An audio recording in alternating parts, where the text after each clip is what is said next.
Farouche opposant au pass sanitaire et très critique envers les différents vaccins contre le coronavirus, Nicolas Dupont-Aignan, leader de Debout la France et candidat à l'élection présidentielle, a été diagnostiqué positif au Covid-19, a indiqué lundi le secrétaire général de son mouvement politique, Pierre-Jean Robineau.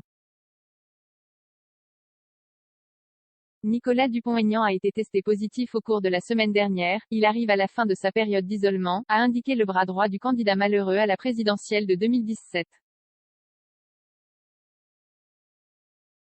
Lorsqu'il m'a appelé pour me dire qu'il était positif, nous avons fait le point sur les gens qu'il avait rencontrés et nous les avons prévenus, a poursuivi Pierre-Jean Robineau, qui a précisé s'être lui-même soumis à un test mais ne pas avoir été contaminé.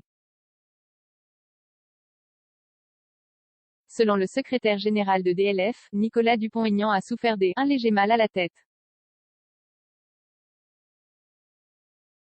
Nicolas Dupont-Aignan réfute toute dissimulation de son état de santé. Nicolas Dupont-Aignan a expliqué avoir procédé, en vue de prendre un train, à un premier test qui s'est révélé négatif le jeudi 9 décembre, mais avoir souffert de symptômes le vendredi 10 décembre. Il a alors été diagnostiqué positif au Covid-19. Il a en revanche récusé les accusations de dissimulation de son état de santé auprès des personnes qu'il avait côtoyées dans les jours précédant sa contamination.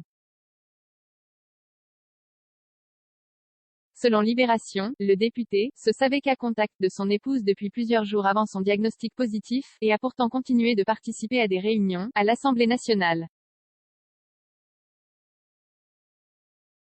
Nicolas Dupont-Aignan a contesté cette version auprès de l'AFP, en affirmant s'être reçu cas contact de sa femme le jeudi 9 décembre au soir, puis s'être isolé, en dénonçant des calomnies à son endroit. Selon le candidat malheureux à la présidentielle de 2017, toutes les personnes croisées dans les 48 heures précédant son test positif ont été prévenues, notamment celles rencontrées lors d'un déplacement en Lorraine les mercredis 8 et jeudi 9 décembre. Contempteur du pass sanitaire, contre lequel il est allé manifester à de nombreuses reprises, critique contre la campagne vaccinale et sceptique quant à l'efficacité et la sécurité des sérums, Nicolas Dupont-Aignan avait affirmé à une passante, lors d'un déplacement en novembre dernier, qu'il n'était pas vacciné. 3 commentaires 0 partage partagé sur Messenger partagé sur Facebook partagé sur Twitter partagé sur Flipboard partagé sur Pinterest partagé sur LinkedIn envoyé par mail sauvegarder une faute imprimé.